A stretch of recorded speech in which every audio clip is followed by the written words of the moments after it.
Can you introduce yourself? Yeah, I'm Erik. I'm from Octofox Games. We're making indie games in Hamburg, and we're here at PAX West with Whitewoods. I got a shirt on this. Yeah. I was like, yeah. I do indie dev with the game. How long has the game been in development? We're actually working on it full time for 2 years now, but it's been around a bit longer. This started off as a studies project. Yeah. So, and after that we got the opportunity to go to conventions, and then we polished it and worked around it, and yeah, then sadly Corona hit us, so we had to wait a bit, and then we got the opportunity to basically redo everything and make it online capable. So yeah, I guess in total, when basically the first step is 4 or 5 years ago. Okay. Now online capable, like cross-platform capable, or just like online, like PC to PC, Switch to Switch? The last thing we can definitely do. The technology is in theory capable of doing cross-platform, but we're not sure if we can handle all the stuff around, since we are just 4 people. Yeah. And all of this is really new for us, so it's our first game. And yeah, network is hard. Yeah, unless you have an infrastructure manager. Exactly. I mean, we're using ready-to-use technology, but you still need to hook your game into specific points there and make everything work. So. Right. So as a study, you said it was a studies game, right? Yes.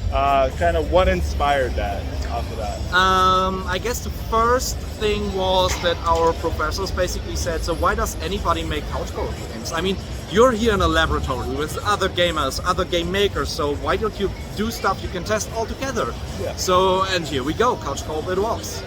Yeah, we had a different prototype at the beginning, a completely different game so far. It doesn't work out that well, but yeah, the second iteration was basically this. Cool. Okay, so obviously it's been a 5-year process. Has there been any like real hiccups along the way, or need to go back to the drawing board for something, or? Over and over again. So there's a lot of try stuff. If this working, is this working for other people as well? And then maybe redo. But what we have here in this demo is basically the core of the game, and this basically is not changing anymore that much because it's basically working. So, and everything we do from now on is more of the same-ish, and like adding stuff that is just enhancing the experience. Yeah. So you had said earlier that it was very much supposed to be a couch co-op game. Yeah. How do you kind of handle that with like the PC aspect? Just like couch co-op online play, or just people can connect through Bluetooth and play? Yeah, our first idea was just couch co-op, so basically you had to have 4 or 2, however, gamepads. But since it was very hard to find somebody to make this with us, so publishers are not that much, or was not that much into couch co-op, we basically decided, so yeah, we have to make this online as well. And we got the opportunity. We got funded by the city of Hamburg. Game City Hamburg helped us there to basically redo everything and make it online, online capable. And yeah, this fixed some of the problem that people might not have 4 controllers and stuff like this. Yeah. So yeah. Or 4 friends. Or 4 friends.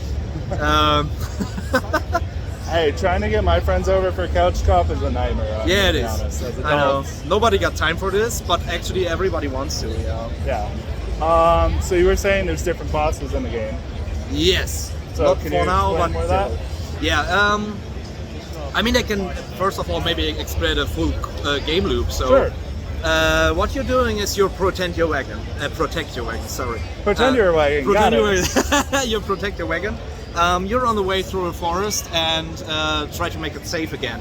So on a daytime, you're collecting resources and put them into your wagon. And when night falls, enemies will appear and try to stop you and get your stuff. You need your wood then for light, so there's a huge on the roof. Yeah, it's turning night right now, so we will see it. And you can use your herbs you find for healing yourself up. Enemies will drop gold, and this and some of your resources you're using to upgrade your wagon. And later on, you will also be able to upgrade your cats so to get stronger. We have a roguelike situation here. So we don't like the word because people expect min-maxing stuff, and we're more on the easy side. We want to show people the genre and bring people back to gaming, or bring them newly to gaming. So yeah, it is roguelike technically, but it's not that deep. It's more like a softcore roguelike. Exactly. So yeah. And yeah, if you through the whole forest, there are some crossroads where you have to decide where to go and what's happened on this part, basically. And in the end, there will be a boss stopping you from getting to the next biome, which will be different and has its own boss. And there, our current plans are basically that we have 3 biomes in the end. Yeah, but if everything runs well, there's room for more. Maybe DLC, we don't know so far. It's our first game, everything's new. See what happens. Now, is there an official release date for it yet? No, there's not. As I said, we're only 4 people. Everything's very hard for us, especially to estimate. But the rough goal is to maybe go into early access first half next year. That's fair. Alright, I won't put this on recording.